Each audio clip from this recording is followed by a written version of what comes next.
sekolah ya sekarang tuh. Nah malamnya saya langsung nyari kerjaan dan ternyata kerjaannya itu tuh kayak host live streaming lah. Nah saya malamnya ngemasukin CV saya, besoknya saya langsung disuruh interview, habis interview saya lolos dan besoknya saya kerja. Di situ tuh 2 jam 50.000 gajinya, jadi kayak pertengahan bulan juga udah habis lah. Mau minta ke orang tua juga udah malu karena udah gede gitu kan, udah kerja. Tapi ya karena saya tuh benar-benar terobsesi pengen sukses gitu kan. Soalnya dulu nih saya tuh pernah lihat naik kelas karena dulu pernah ada gitu kan petani usia muda udah dapat ratusan juta pas zaman sekolah ya. Dari situ saya bikin usaha kecil-kecilan, modal saya tuh di 70.000 Kak. Jadi gini, saya beli baju polos sekitar 40 ribuan, terus saya nyablon satuan di 30.000. Ya saya cuman bikin sampel doang kan, orang-orang lain kalau misalkan pengen bikin brand itu tuh kayak satu produk minimal beli 12 pieces. Kalau saya kan satu ya, jadi modalnya kecil ya, sekitaran 70 ribuan. Saya bikin bikin video sinematik, boom lah, viewersnya itu tuh 1 juta, seharinya dapat 50 pieces. Dan alhamdulillah Kak ya, saya di situ tuh masih umur 19 tahun, saya dapat 100 juta pertama itu tuh kayak bangga iya, tapi gak kerasa gitu loh.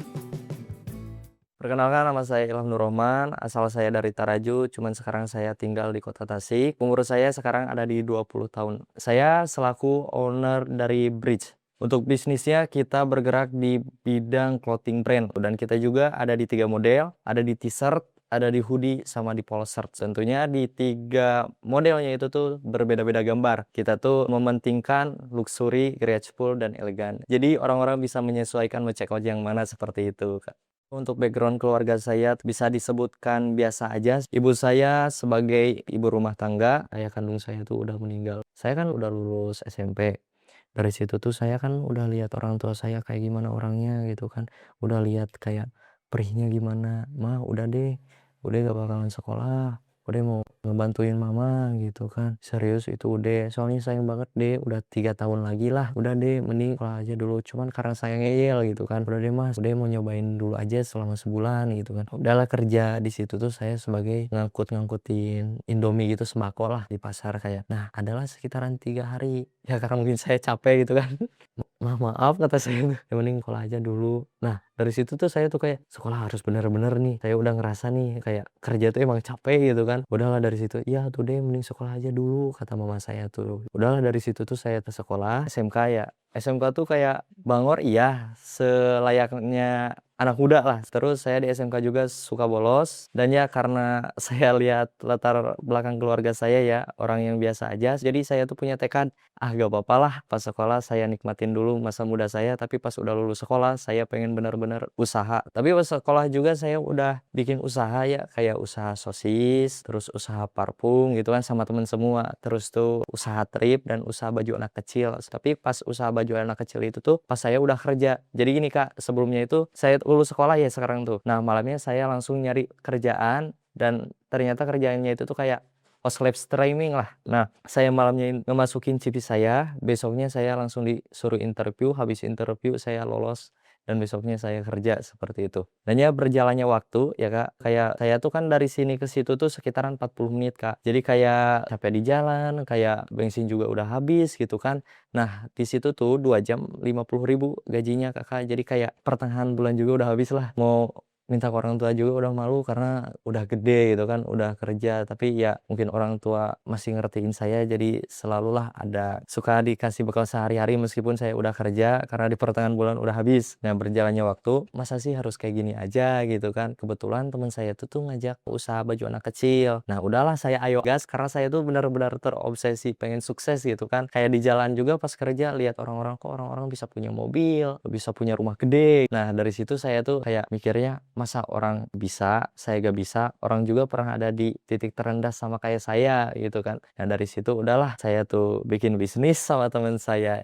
Cuman seminggu teman saya belok kanan, saya belok kiri, jadi gak lurus gitu kan. Atau bisa dikatakan ya gak sejalan seperti itu. Berjalannya waktu, saya punya teman saya juga bikin usaha clothing brand. Ya kayak saya tuh bukan belajar, tapi dia tuh ngasih tahu kayak dapur-dapurnya di mana gitu kan. Udahlah dari situ tuh saya cobain, soalnya dari dulu juga kayak gak apa-apa lah saya kerja di orang lain, yang penting masa depan saya punya tim sendiri atau bisa ngegaji orang gitu kan. Dari situ saya bikin usaha kecilan, kayak modal saya tuh di 70.000 Kak. Jadi gini, saya beli baju polos sekitar 40 ribuan, terus saya nyablon satuan di 30.000. Ya saya cuman bikin sampel doang kan. Orang-orang lain kalau misalkan pengen bikin brand itu tuh kayak satu produk minimal beli 12 pieces. Kalau saya kan satu ya, jadi modalnya kecil. Ya sekitaran 70 ribuan saya bikin bikin video sinematik. Nah dari situ kayak masa harus satu produk doang kan, saya ngumpulin lagi lah uang dari sisa uang gajian saya seperti itu ya, kumpulin lagi, saya bikin lagi sampailah 4 produk. Nah dari 4 produk itu tuh ada satu tuh yang terjual, kayak ada yang ngechat ya, Kak ini TB BB segini berapa, kayak wah saya tuh bangga banget. Saya tuh pas respon, Kak kakak TB BB segini kakak pakai ukuran ini. Nah dari situ tuh si kakaknya itu kayak oke Kak siap check out katanya. Wah saya tunggu-tunggu. Dari situ tuh kayak saya nungguin, adalah suara oren ya,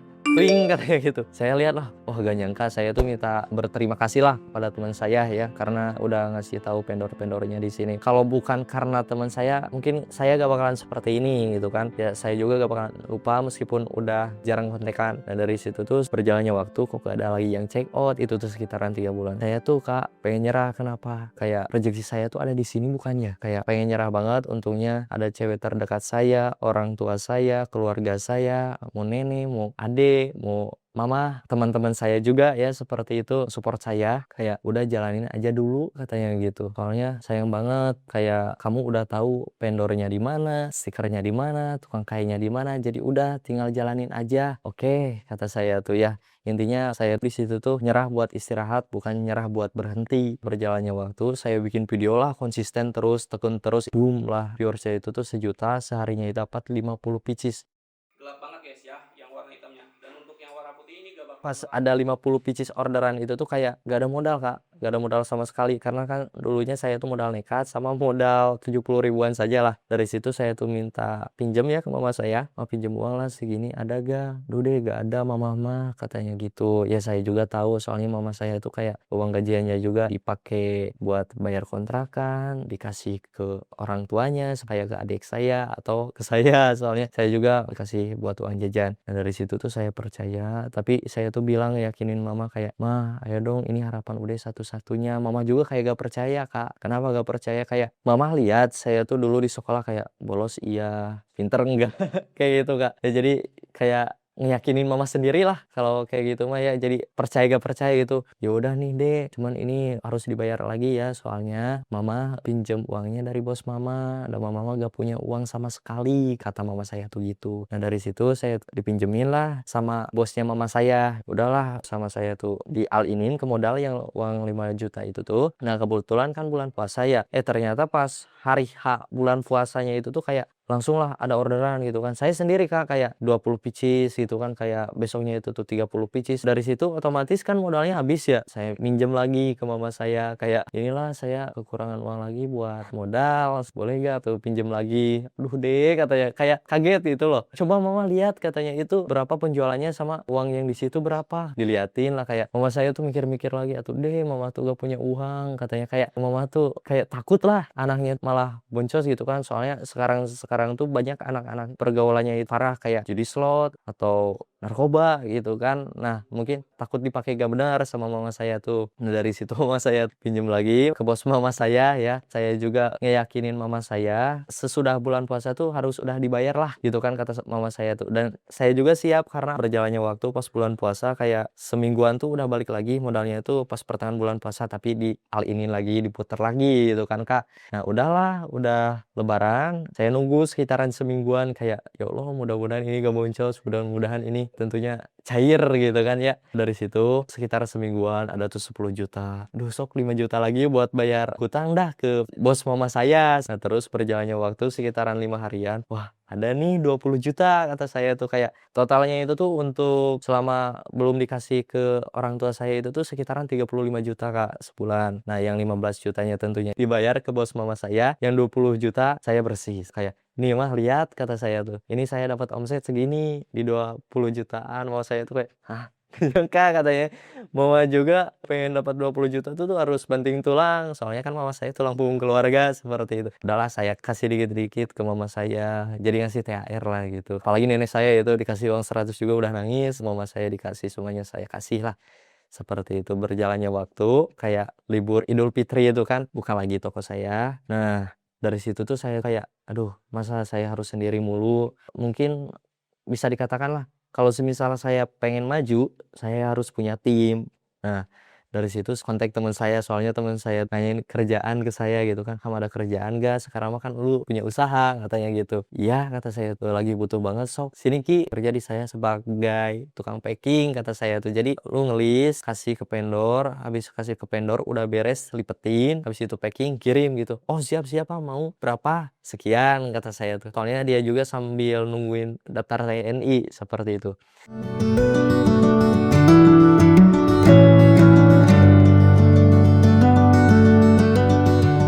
Dan alhamdulillah Kak ya, saya di situ tuh masih umur 19 tahun, saya dapat 100 juta pertama Kak. Bangga iya, tapi gak kerasa gitu loh. Soalnya dulu nih, saya tuh pernah lihat naik kelas, karena dulu tentunya termotivasi lah sama naik kelas. Soalnya dulu pernah ada gitu kan, petani usia muda udah dapat ratusan juta. Pas zaman sekolah ya, saya tuh kayak mikir, aduh kenapa ya orang-orang bisa kayak gini, kata saya tuh. Saya kapan kayak punya 5 juta pertama aja, ya susah gitu kan. Tapi mungkin saya terobsesi karena tentunya naik kelas itu tuh banyak motivasi teman-teman ya, jadi kayak termotivasi lah, terbangun gitu kan. Dan ya lama-kelamaan saya tuh mikir-mikir lagi, masa yang bantu si satu orang gitu. Apalagi saya tuh pengen punya tim yang sama-sama pengen memajukan bridge bareng seperti itu ya. Dan dari situ tentunya saya beli mesin press dan saya tuh ngerekrut teman saya juga, dari situ tuh press baju-baju saya ya. Berjalannya waktu, nih saya tuh dulu tuh di kontrakan sempit Kak, kayak di kontrakan 3 petak. Di bagian kanan WC, di bagian tengah tempat tidur, di bagian kiri itu tuh ruang tamu, seperti itu. Saya tidur di ruang tengah ya, tidur. Nah, misalkan tim-tim saya tuh berangkat kerjanya itu jam 8. Nah, tim saya itu kerjanya di ruang tamu ya. Saya di ruang tengah. Nah, lama-kelamaan kan saya tuh butuh host lab ya. Ruang host labnya itu di ruangan tengah yang biasa dipakai buat tidur, Kak. Saya punya host lab ya.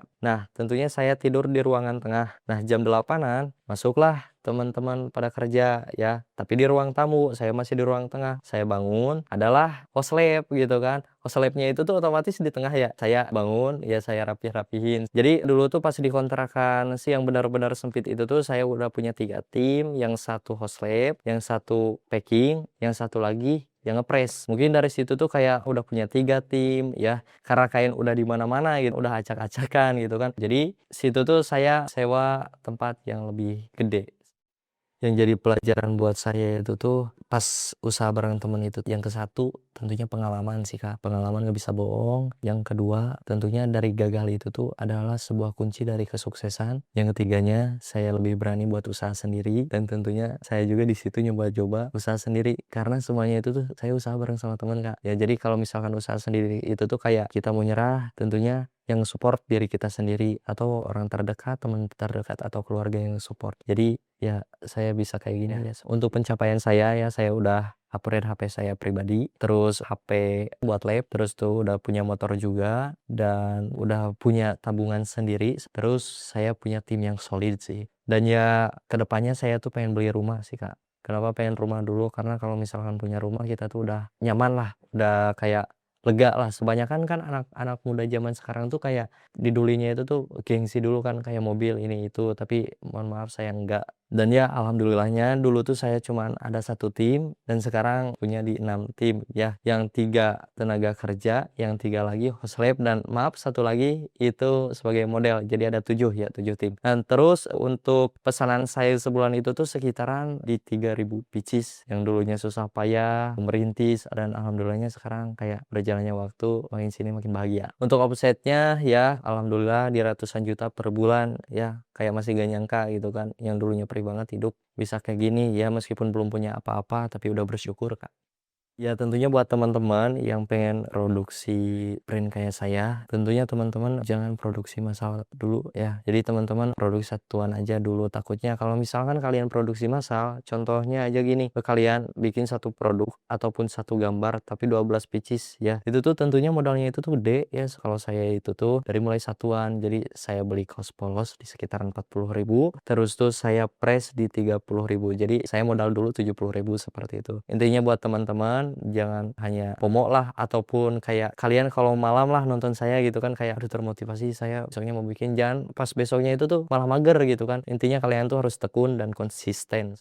Harapan kedepannya saya untuk Bridge ini ya tentunya semakin maju, semakin solid, tim tentunya semakin bertambah, tempat juga bisa pindah gitu kan, mudah-mudahan amin ya gitu. Ya intinya semakin konsisten dan semakin meroket gitu.